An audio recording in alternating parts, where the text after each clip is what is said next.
What up, amazing people of God? Welcome to another episode of Seek Ye First Podcast. I'm your host, Merk, and I'm joined with Kingsley Mani. Kingsley mwenyewe. Watu walikuwa wanauliza ulikuwa wapi last week. Anyway, she's back. For real? Wongo, that's a lie. Ama kunipamba jamani. Welcome guys. Ni moto. It's hot. And before we introduce the topic of the day, Kingsley, I have some hot questions here. Kama umekuja kama umejipanga unimalize na hizo vitu hujaniambia nyuma ya kamera. Kuna kabla tuingie kwa topic hata. How would you describe your week with one word?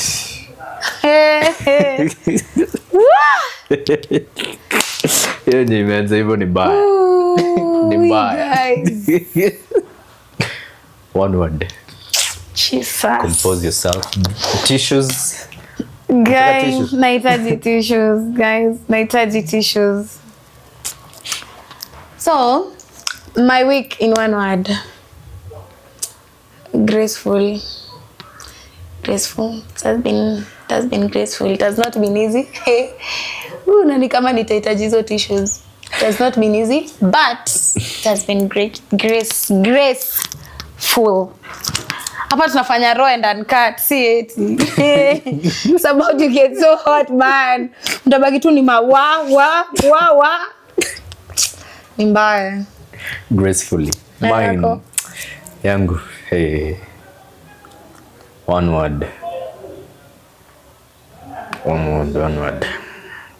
Tunajaribu. Yeah. Tunajaribu. That's one word, sindo? Tunajaribu.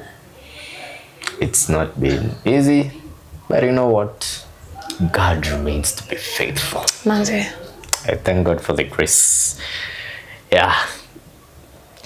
The second question. What's the one we had? Guy, kuna second question? We ni mbaya. Kabla tuingie kwa nini nataka tupige. What is tupige? Tupige. Nataka tupige ka brainstorm kiasi. The one meal yenye ushaikula ukiwa comrade, one weird meal yenye ushaikula ukiwa comrade. Ugali na supu ya nyanya. Bro. Hiyo ni luxury eat, man. Ni watu hamwezi elewa. Supu ya nyanya na Johnny. Supu ya nyanya like I mean kitunguu then nyanya then unaongeza maji hadi inashika. Na nyanya ni ngapi? 2. Una make sure ni thick. Inaiva ukikula hapo na umeka roiko cube ya beef. Utafikiria hiyo ni nyama. Lakini wewe nitajiri unaweza tuka ugali. Na hata nisiongee sana. Utasema you know. Yangu. Mandazi. Chafua. Mandazi na maji ya mtungi. Usuko kwa wazazi. Tena mandazi na maji ya mtungi. Hii si ya sahi. Ni ya nyushai. Ukiwa comrade. Mimi bana nimekula hiyo ugali na nyanya hata jana usiku. Wewe unasikia. Tulikuwa tumetokanga tulikuwa Memorial. Hii ilikuwa kabla hata nikiwa venye nilikuwa nilikuwa backslide, but God found me. Una backslide unangoja goda kupeza za chifo. Utakula hiyo mandazi ushtuke. Ni mbaya. Tuache ku expect God provide na bado hatukai na erada. Sasa unaona hiyo maji ya mtungi uliprovidewa na huyu mwingine. Manzi ilikuanga tumetoka pilka na Memorial. Tukaingia kwa nyumba asubuhi kitu 5 kitu 4. Ita sherehe. Si pilka. Sherehe. Umesema call spade. Spade bwana. Tulikuwa tumetoka sherehe. Kajiambia aje. Cha twende tulale kwa Memorial. Kuna kudozi kwa Memorial. Yes kwa tatu kudozi. Memorial si tukafika huko. Tulikuwa tununue vitu tuende tukule tulale tukaona tuende tudozi. Angi ishe. Cannot kadozi. Mazenye tunajisikia tutajembea aje, tununue maziwa na mandazi tukule. Tukaenda maziwa tukanunua, mandazi kulikuwa na sukari, kulikuwa na majani kiasi imebaki. Tunafika kwa nyumba, tushaleta kila kitu. Saa moro wetu mmoja anajaribu kuwasha gas. Gas haiwaki. Sasa ndio mwenye nyumba anatuambia, "Ayayayaya. Nilikuwa nimesahau." Aki man. Damn it. Hata vile sijui ameingilia wapi hapo lakini man. Wadau gas iliisha. We ni mbaya. Yaani umengoja tununue hizi vitu ndio tuambie gas iliisha. Sasa ngekuwa mmeinua nyama. Imagine. Ngekuletea mbichi na kwa mia. Ilikuwa maziwa, vitu zenye mlinunua ni vitu zenye zinaweza kulwa. Alafu sasa tuko na ng'ombe sasa unajua, alafu lazima mwili ipate kitu ya kukula after all that. But hiyo si foundation, makula tu kenye iko. Saa, si ndio hiyo sasa. Ilibidi tuliangalia hivi hizo mandazi, moro yetu mmoja sasa yeye ndo alituanzisha hii stuff. Na labda hata mnamjua. Hebu. Sijataja mtu. It's only Kevin who can come up with such man. Sijataja mtu by the way. Ni sawa basi. Mwambie ni vile nilitaja mandazi, akaangalia mtungi ziko hapo, ziko na maji. Tukaona boys ameenda amechukua kikombe. Gai. Alisema mimi nikupenja mimi. Akachukua mtungi akaweka maji hapo kwa kikombe. Na mandazi. Ndio hiyo mandazi amechukua. Kapiga bite, kakunywa maji. Kaona basi. Nyinyi wengine mlikuwa nini? Sharp boys. Yeye ametoka huko Muthaiga. Hata si Muthaiga, Githunguri. Ametoka kule mashimoni kule. We, ni mbaya. Tukajua basi kila mtu hivyo mandazi na maji ya mtungi. Imagine it's not that bad. Mimi kwa nini most of the time nimekuwa nikikula nini mkate na maji. Like bora tu usidedi. Alafu ukishaishi peke yako hata neighbor azijua. Umenaona tu unakaa fit umejipaka Vaseline. Anajua tu wewe uko fit. Kumbe shida ambayo unapitia hata mwili imekataa kurudi chini nishazoea. Ni mbaya. But thank God. We do thank God. The last thing as we get to the topic of the day. What is the last thing in your YouTube search? The last thing ilikuanga seek first the kingdom. Like asubuhi nikiamka nilikuwa nataka kutafuta hiyo link ya hii nini yetu because kuna best yangu alikuwa anataka kutumia, and then naona ile basi ati whatever the devil meant for evil it will be for good. Okay, that point na kila tu devil, lakini kwanga mambo ya devil juu bado ilikuwa inataka subscription. But what happened niliingia hiyo page, sikuingia page yetu. Iliniletea other things. So nile nimescroll ndo na realize ngoja, this is trying to tell me something. And then I saw Priscilla Shire talking about seeking first the kingdom, and she was like, the moment you realize that hizi vitu zote ni nothing, ni additions, and you could actually get them hivi, ndo utasik God. But so many people wanakuanga ignorant. So many people wanasemanga tu seek first, but most of them wanaendanga kwa God na gari, nyumba, nini. Yeah, so that was my last search. Hata tunafaa tuingie tu direct kwa topics zina relate tu sana. Walai. Anyway. Thank God. Yangu ni hii ngoma ya dancing. Baruch. I've loved that song. Adonai. Classic. That was my last search. Now, as we get into this topic, it's a hard topic, a very tough one. And Devi. Director vitisho. Mbaya. Hey. Chika hapa karibu. Kwanza mimi ni kama ndo nazihitaji sana. We. Acha hata nishikilie moja. Moto. Let's get right into it. It's a tough topic. I know it's a tough topic. Rehearsal. So you know, I know it's a tough topic, and I know it's something that many people go through, something that a lot of Christians are not confident enough, or maybe it's something that is not paid much attention to, something that is not talked about that much. And you've said one thing about seeking first the kingdom. Let me actually start with that point that you've said. That many of us tunaendanga kwa God tukiwa na tunataka gari, nataka nyumba, nataka hii na hii na hii, easy additionals, but forget that we should first seek first the kingdom of God. But what about when it gets to a point that Turia. Well, hi. Hii topic manze uje hii na kubada hii wallahi. When it gets to a point that you fully trusted in God and you're really seeking God, you've chosen that, okay, God, I really don't want these other things now.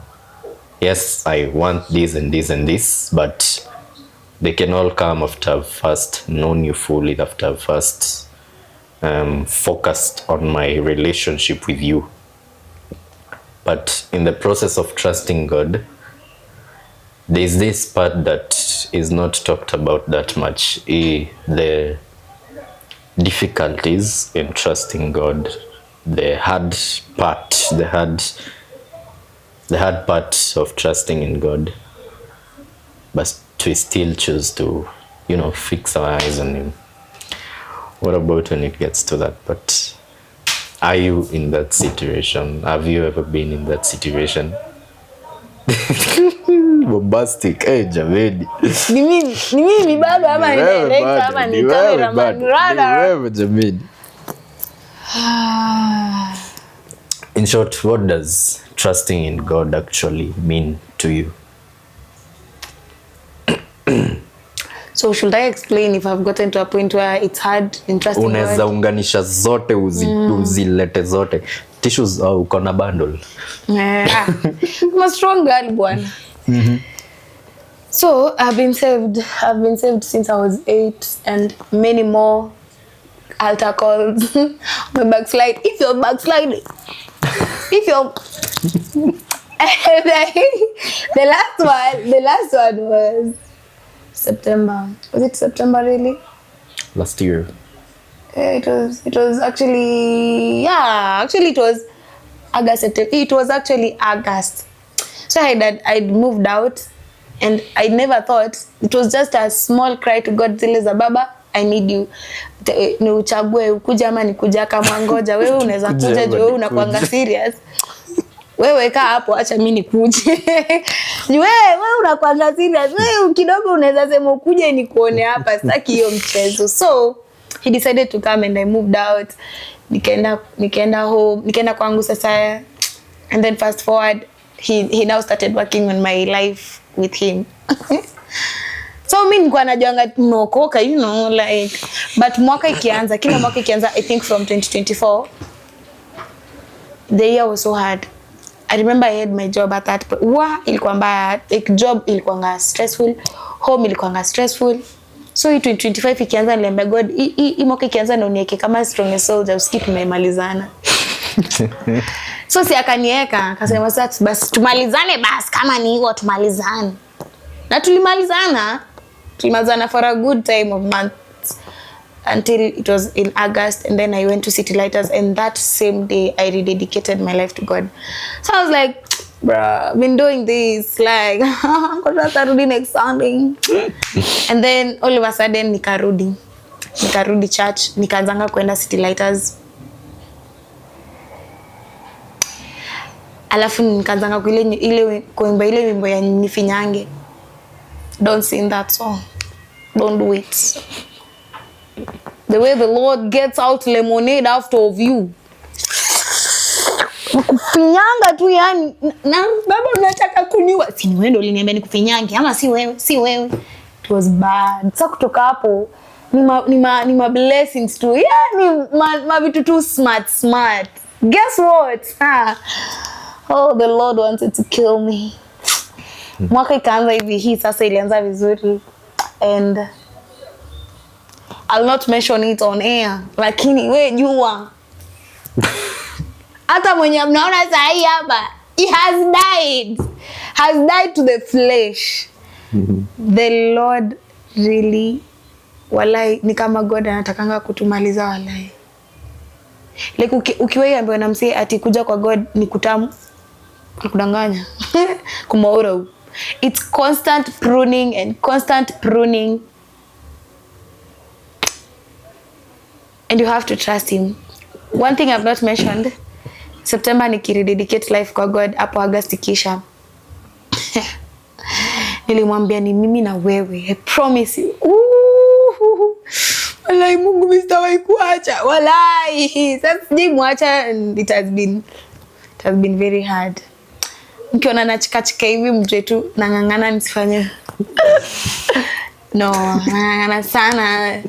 Strong woman bwana, but the way the Lord deals with your heart, like you're in constant storm and then you realize, oh my God, I'm in constant storm, and you think that you're gonna get anxiety, you think you're gonna get broken and everything, and then you realize he was just cooking. The guy was just cooking. All this time he was cooking with your heart. Marem. So Mimi, what trusting God for me literally means is, it means when me sleeping hungry and believing that he provided for the 5,000, and food is not that important more than the kingdom. Najua sahi na sound brainwashed. Najua guys, relax. Hata nyinyi mtakuwa brainwashed.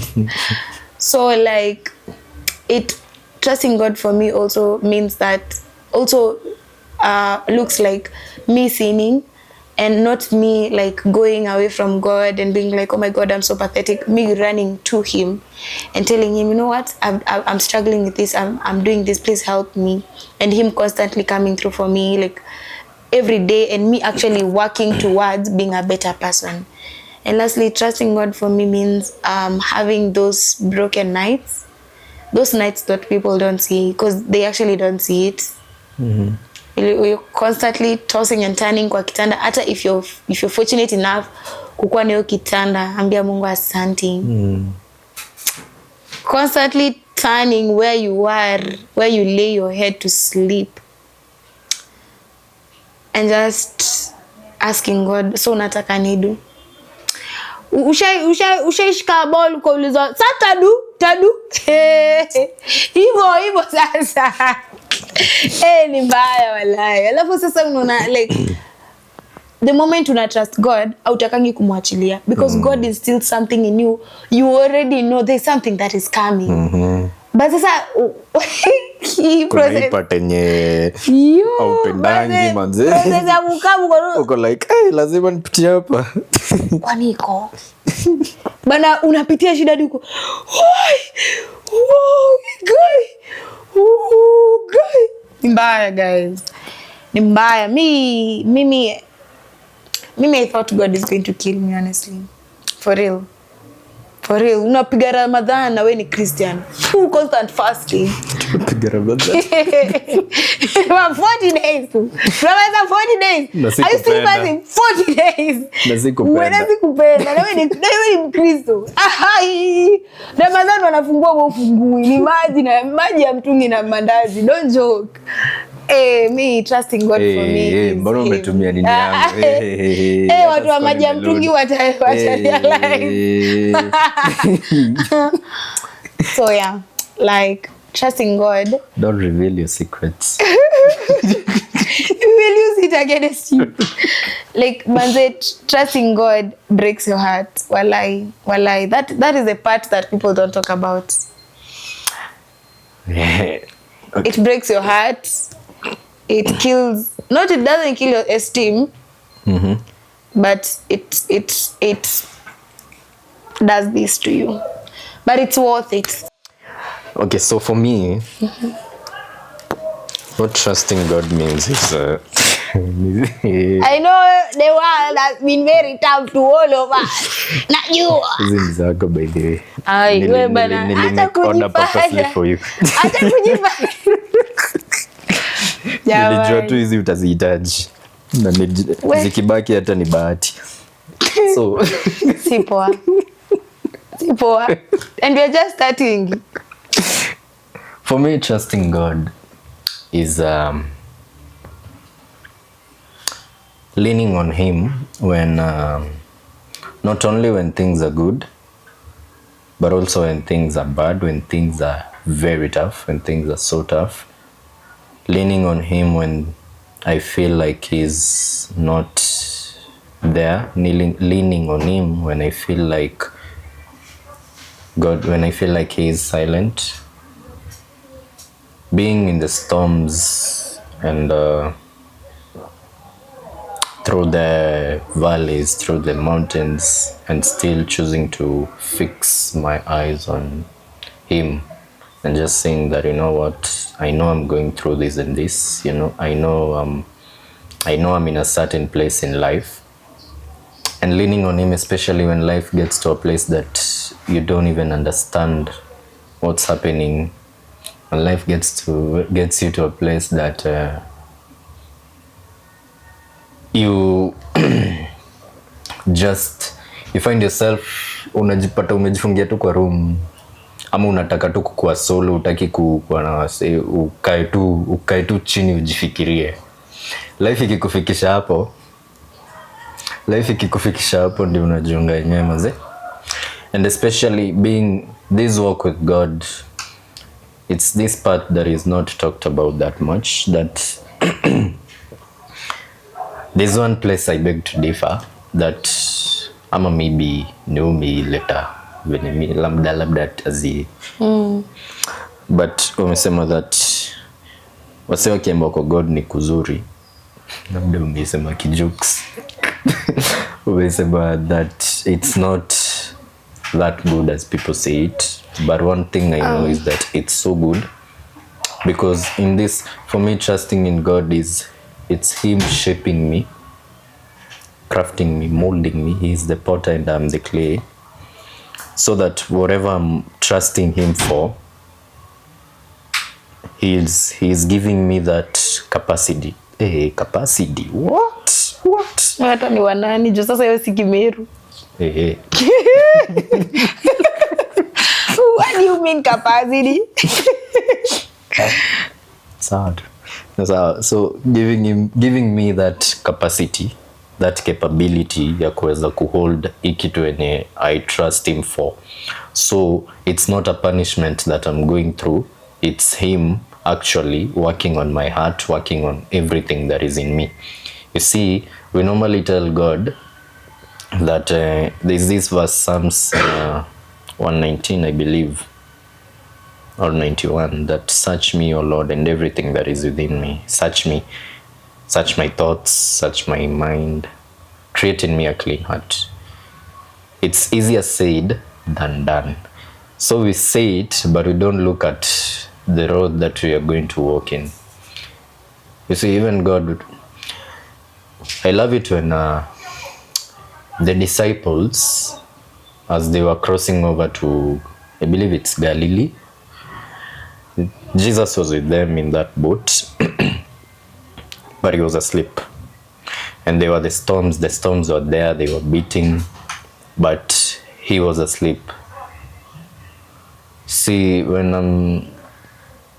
it simply shows me that when I'm in this situation, when I'm in this place that I feel like God is not there, He is still with me in everything. Because tukiangalia venye after the disciples woke Him up and told Him that there is a storm and you're sleeping, He just spoke a word. He just told it to be still. So I might be in the boat and I'm facing all these storms and I feel like God is not here, but He is here. He is walking with me through all of this. Because after Jesus calmed down the storm, there's a question that He asked the disciples: where is your faith? And so in the journey, it gets hard. So for me, trusting in God is leaning on Him no matter what I face. That I chose that, like I said in the previous episode, I won't turn my back on you. Whether things go the way I want them, whether they don't go the way I want them, God, I'll still worship you. And I'm not worshiping you for the things that I want. I'm worshiping you for who you are to me. You're a faithful God. You're a loving Father. See, the fact that you gave your life for me, that speaks a lot to me. There is nothing that I can do that can match up to what you did for me. Nothing. The fact that you are beaten for me so that I may be saved. So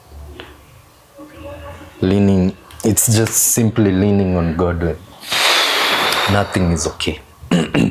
Not when only everything is good, but in all seasons. That I may be facing a storm, but I know you're with me. I know you're with me. And it brings me to the next question, that why do you think trusting God is easy to talk about but hard to practice? Because trusting God is not a walk in the park. Maybe I was to correct you. Like, I didn't mean ati kwa God ati no. I meant so many like people are out here. Yeah, like so many people are out here sugar coating. And unajua uko hakuna ni mbaya. Cause like when God says there's free will, sai nikifikiria kuamka hapa niende, nitaenda. That is free will. But God says sit down, obey authority. Sit there through the whole session, obey authority. And that does not sit well with you because you obviously unataka tu kuenda, unataka kuamka uende. That's what I mean. Like, trusting God is so hard.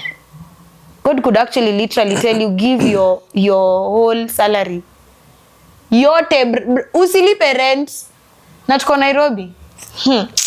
Usilipe rent, usinunue food, peana salary yako yote kwa street kids. Ama kwa uwevo ama ule mama, bumpe yodo. Oh God. And you could actually end up being the person who gives and gives and gives. Because wewe kwa akili yako unafikiria, nikigive, napata 100 kiacha nipeane 20. Nalanjana unapiga kelele na kiateka. Nakwambia, si eti. So that's what trusting God is. It's uncomfortable.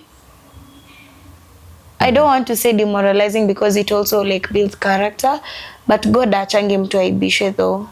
Sijaifika hiyo part, hata kama tumekuwa na mambo ngumu mimi na yeye. Hatujaifika hiyo part. So like God achangi mtu aibishwe. But hey.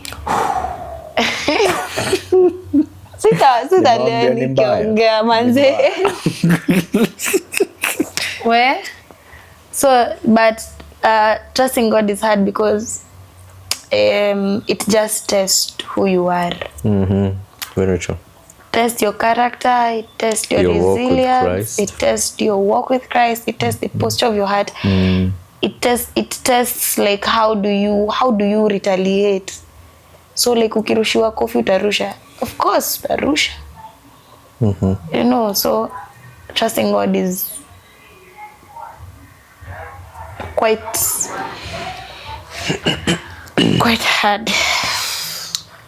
So I think it's easier said than done because... Very easier said than done. Because of the way it...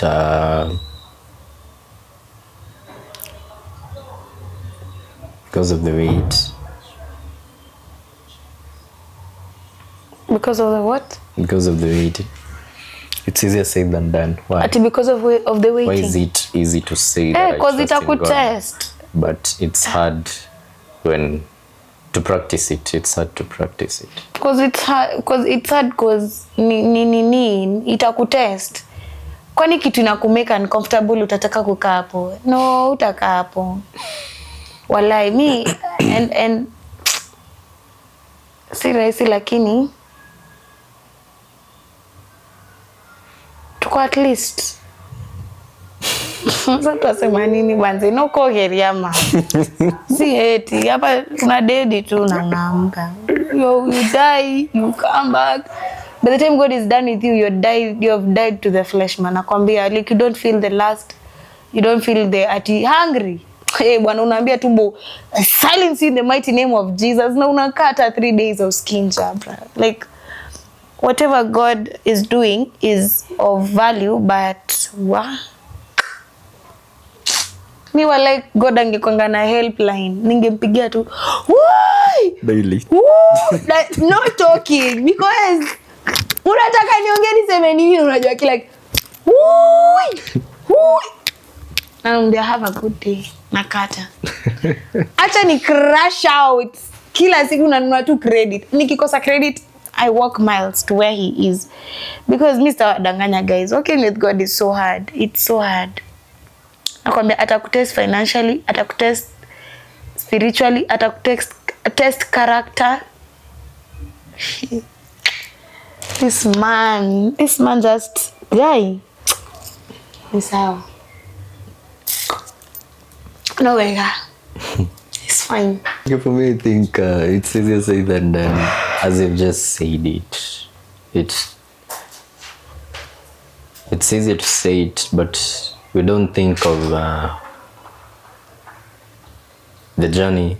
We don't think of see, when you say I trust in God, you'll say it ile tu like okay God I trust. Anasema shika ishi nishiki Angel Gabriel nishiki imagine nionyeshe huyu kaza huyu dona niacheni huyu. We don't think of the testing part. What? We don't think of that part that God will test your faith. There's someone who reminded me earlier this week that there's this song that you normally sing that and I will not be silent. I will always, there's this keyword, I will always worship you. See, we normally sing it ile tu ya okay, we're just singing it. Sometimes maybe you're singing it because it really touches your heart, but you don't think of when you say always, God will test you. It will come a time that he will test you, that will you really worship me even in these sad times, that will you really utanishikilia that you won't turn your back on me, hadi inafika mahali that you won't give up on me. Imagine that like you will still choose to okay God, I'm here and I'm feeling like nothing is moving in my life, but you know what, I look up to you. You're the author and the finisher of my faith. As long as I know you'll come through for me. And I believe sometimes we say that we trust in God because of the things that we want. We don't say that we trust in God because of who he is. So that's why it's easy to say it and it's hard to practice it. Because you'll say I trust in God, but it's because I want this and this. But you won't say I trust in God because he has been faithful, because he has been gracious, because he has been a loving God. Because he took me out of something. Yeah. He has already shown himself. Today morning, I got a very bad news. So it wasn't the best of the best. And this guy is so hilarious, guys. God, hey, very hilarious. So yesterday, nilikuanga very happy, jamani. Very happy, manze. I don't know. Saa zingine nakuanga na so much joy. Like, I got joy. Nakuanga nimebambika, man.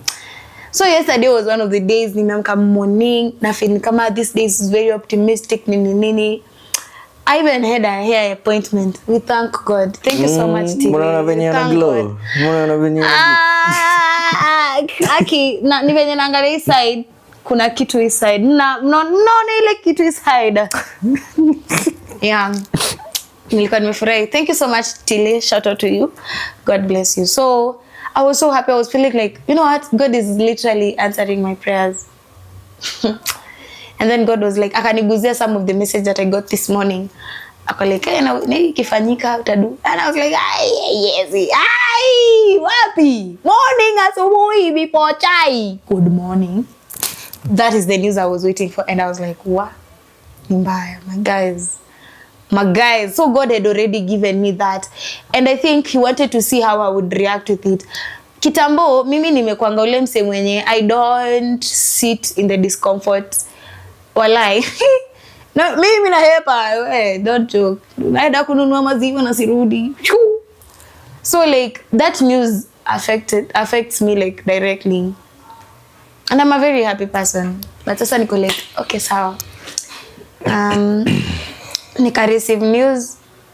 Hadi ara siku i process nikaanza tu nikaanza kuscroll TikTok najaribu. Sasa hiyo like nafaa kutoka nikami podcast but kulikuwa na rasha so it was around hapo ilikuwa around 11 hata 11 kwa najambia ni mapema bana nikitoka hapa itakuwa too early. So like niko hapo tu na scroll TikTok and God is telling me, Faye, you haven't processed this. Oh, by then itafe. Imani nikupata ukinitafe. So like God is asking me. Simjui guys, simjui. Hata yanijui.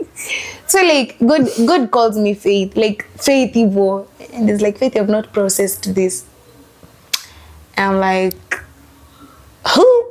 You're not talking to me like see nini hiyo stories yangu. So I'm just there in denial. And then God was like, you need to process this whole information. And then like the person who had texted me the whole news, I went back to him and I was like, it is well, don't worry, thank God for the opportunity nini. And then nikasema ni chonjo. Bado sija process, nimeoga teke apirika saa 7 shu. Hata ilikuwa saa 7 ilikuwa saa 7:39 actually ndo nimetoka kwa nyumba. So nimepanda bike nimefika kwa mat. Shisikia zile stories za kulia kwa metro. Ni mbaya. Because tell me why I get to metro and I'm scrolling TikTok, it's not fun anymore. Now I cannot go away. I have to stay there and feel the pain. Fast forward, nililia kwa hiyo metro vibaya sana. Nimelia, alafu sasa ikafika mahali nikajembe sasa sinikulia. Fanyaje? Eka worship. Nika seti worship hivi. Najiseti kwa kona, unajua niko kwa dirisha najiseti kwa kona hivi sasa nikiwa na mkono hapa hata na kisweta mtu asione. And then a woman akapanda gari na unajua like ukipanda kwa expressway hautaka chini hadi time utashuka. She's mid-age elderly evil. Elderly, yeah. So like God speaks to me and he's like, Faith, amkio ule mama wacha kai.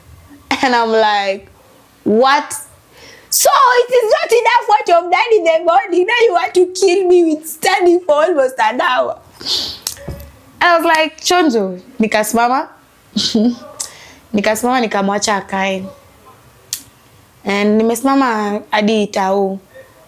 What that has done to me. Ngoja. Mbona nikaa nimesahau swali. Swali lilikuwa what trusting God looks like. Sindio? So the question was, why do you think it's easy to say that I trust in God and hard to practice it? Of course, ni ngumu juu at the end of the day, Kenya na kamnayo si rahisi. Utasikia kudedi. Alafu most people love control. Yeah, most people love control. So mtu ukianza kumwambia sijui trust God, anaanza kuona ni kama rada, si kila mtu atafika ile hesabu ya birthday nitalala njaa leo na kesho ndakula. Unaona, like it needs a different kind of surrender, number one, and strength. Yeah, so I think that's why it's hard. Yeah, and I think the part that we go wrong is we want control over things that we don't have control over. So it's, we normally kuna hii saying inakwanga, you do what you can do and leave the rest to God. Like what you don't have control over, leave it to him. And we normally want control over things that we don't have control over them. It's only God who can calm the storm in our lives. It's only him who can speak to it and tell it to be still. But I also feel like, as I have said it, it's because of the things, we normally say this because of the things that we want out of God and not because of who he is. It's because of the things that we want out of him and not because of who he is in our lives. You see, when Joseph dreamt, he dreamt and saw that the stars and the moon, the heavenly bodies bowing down to him, and he interpreted it as the family bowing down to him. When he went and told his father about it, his father rebuked him together with the brothers. But Joseph didn't. He kept on trusting in God because he knew, it's you who has given me this dream. It's you who has given me this promise. So I do not depend on my brothers or on my dad to fulfill it. I rely on you. You're the one who is going to make it to come to pass. So and when we look at Joseph, he had a lot of reasons to give up on God. His brothers threw him to the pit. On the pit, he stayed there for some time. Was sold to Egypt as a slave, went to Potiphar's house, went to prison. It was a lot, but there's something that Joseph really holds on to. It's, I trust in God that I know I'm in prison, but I know he still watches over me. He still looks after me. He still loves me. And I believe he didn't just trust him because of that he really wanted this dream to come to pass, yes, but because of the way he has seen God through his life. So long as God wakes you up, he's saying tunaisemanga kill, I believe imeonekana mahali kwingi. So long as God wakes you up, he has a plan for you. So we ought to stop relying on God, stop approaching God like a bank, that we only go to the bank when we need to withdraw some money or when we need to deposit some money. And we ought to start approaching him like the faithful God that he is, that whatever comes, I'll still trust in you. That I'm not here because of the things that I want. I'm here because of who you are. That I'm not serving you because I want this and this and this, but because I know you, I've experienced you, I love you. You've been a very good father to me. So why should I give up now? It's hard. I know it's so hard, but when God trusts you with the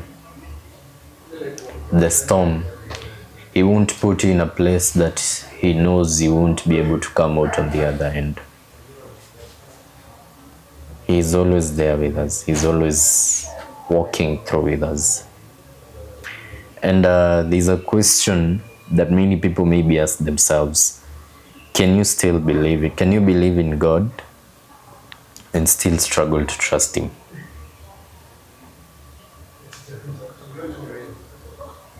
I believe you can.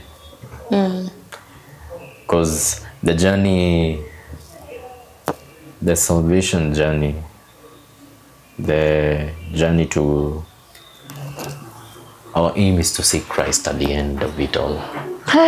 Nitakuwa nimepumzika. So it's right to actually believe in God and still struggle to trust in him.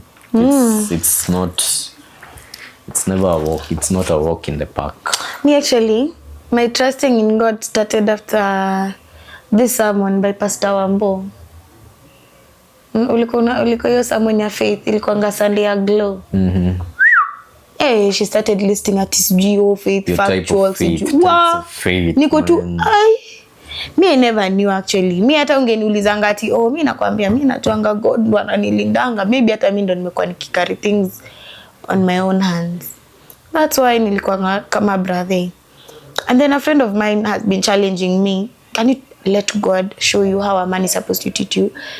Or even better, let God show you how a father imeanza kuwa mzito. A father should treat you. So like kwa hiyo pilka ikabidi nime trust God. Unajua like ukiambia God akwe budako, you know the way the duties of a father, like provision, kila kitu ni yeye. So yeah, hapo ndo trusting yangu ilianza, na ilikuanga after a full blown surrendering, a full blown giving to God and being like, you know what, take it, man. It has never been the most amazing, yet it has never been the most testing. I will not call it suffering. I will not call it suffering. Sitaita suffering, manzi. Kwa God, me, I don't believe there is suffering. There's just a pruning season that your heart is tested. And let me tell you, God will not demoralize you. God will never tell you, oh, look at you, you're so incompetent. No. He's gonna work on you.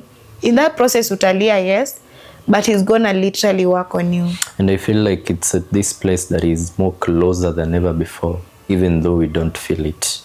Because through the cries, through the tears, who is the one who still wipes them away? Who is the one who still, you are alone in the room, but you feel like there's someone holding you. There's someone actually you can lie on. Man, mimi nakumbuka kuna time nimetoka Wera na amenikasirisha. Mimi ni Meru. Hasira ilikuwa imepanda, nimefura veins. Nakumbuka nilifika tu hivi nikalala chini. Flat. And imagine I felt the comfort. Yeah. I cried on that rug. Nakwambia nilikuwa nimeka tu mangoma hapo. I'm just telling God, umeamua kunichukua? Take me as I am, kakablaza. Nichukue vile ambavyo niko. Like I was ready. Mimi nakurana we na kugive up. Mungu amekushikilia. Nakwambia ni God. Running away. Yeah. Calm down, Faith. It's going to be okay. Wait. Nakwambia ni God, but mimi nawaambieni, like, what's this space? And here from now itakuwa story nyingine.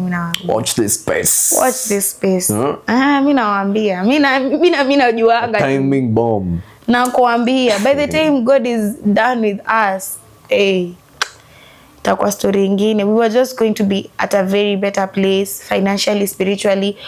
Utakuwa kama mimi I used to have insomnia. Nilikuwa naambia Ryan, nilikuwa na shida ya insomnia. I couldn't sleep usiku. And sai ndo mimi nalala kama gunia hadi naamka 9. Tusiongelee huko.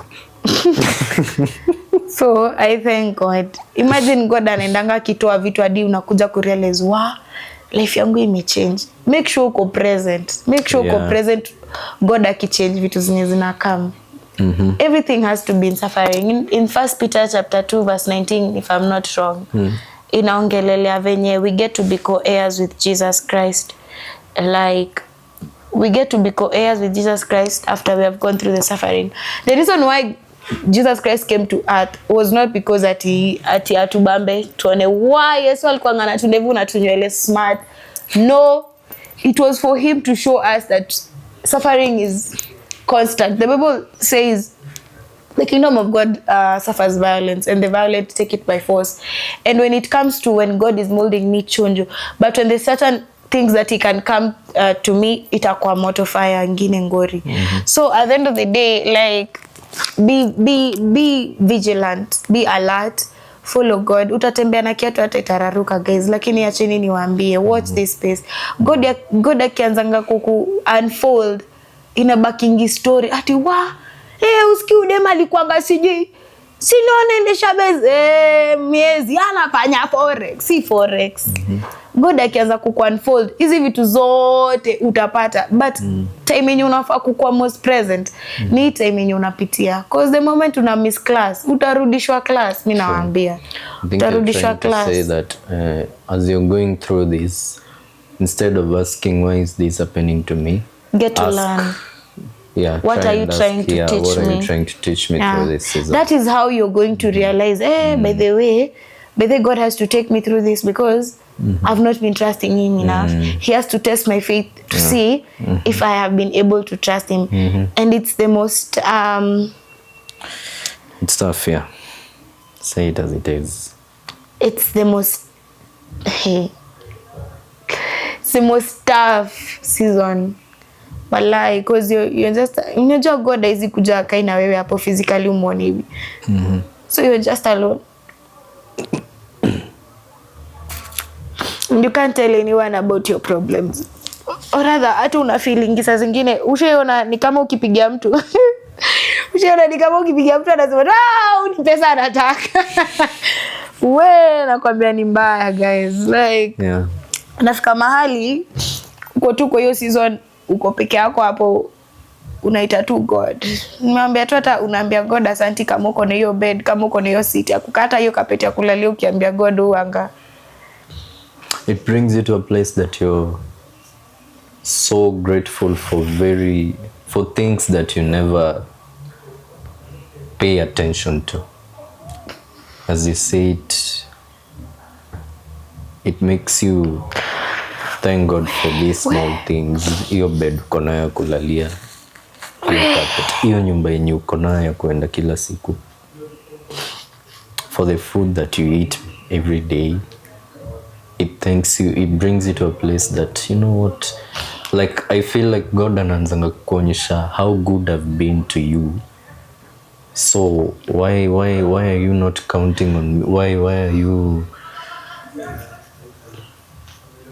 struggling in this? Don't you see that I'm here? Don't you see that I'm still here with you? And it's not bad to feel that. You can believe in God and still struggle to trust in him. But sometimes God lets you hit the rock bottom so that you can remember he is the rock at the bottom. God akupatangi kwa shimo hivi, anakuinua, anakanga nawe kwa hiyo shimo. By the time una realize manze, there are things working behind the scenes. Umeshatoka kwa hiyo shimo, mko on the surface na mlikuwa na yeye.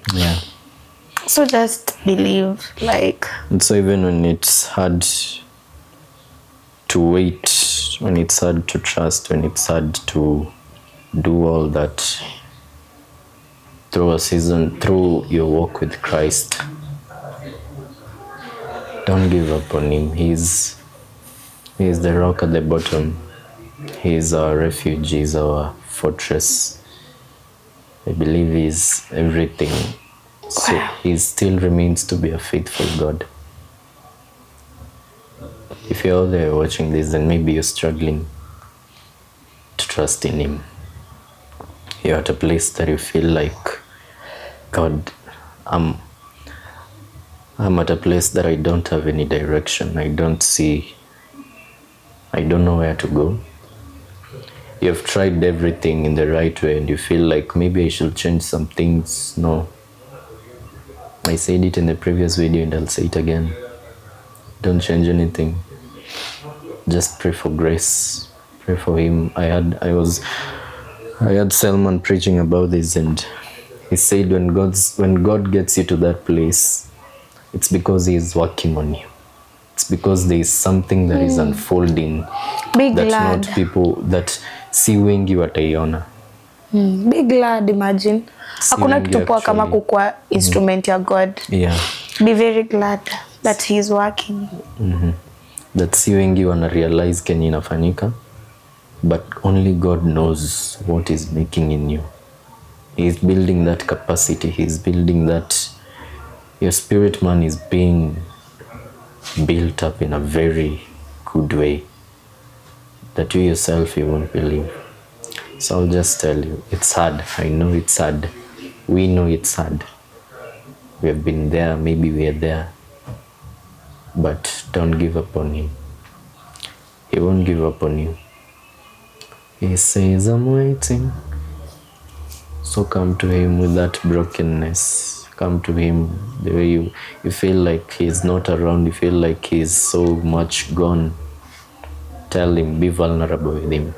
And I believe he'll bring you. He'll give you a comfort, joy and peace that surpasses all human understanding. He'll give you joy in the midst of that storm. He'll give you peace that even when mwenye utakuwa unaamka unashangaa, yani napitia hii lakini design niko na peace, design niko na joy, design na cheka huku nje na wasi. It's just amazing. Na hata saa zingine ukiwa kijani utafeel tu nice. So I know it's hard, but I'll tell you, He is with you in that storm. He was with the disciples when the storm came in that boat. It's not that he was not there. He was there. So in that boat, he is with you in that boat. He's got you. He's got you. Your final thing as we finish. Mujamaliza. Nishamaliza manzi. He's got you guys. So he'll work things out. And at the end of the day, believe in me, after all this, you'll look back and say, wow, God, thank you. Thank you for sustaining me. Thank you for the grace. Thank you. He'll start to show you how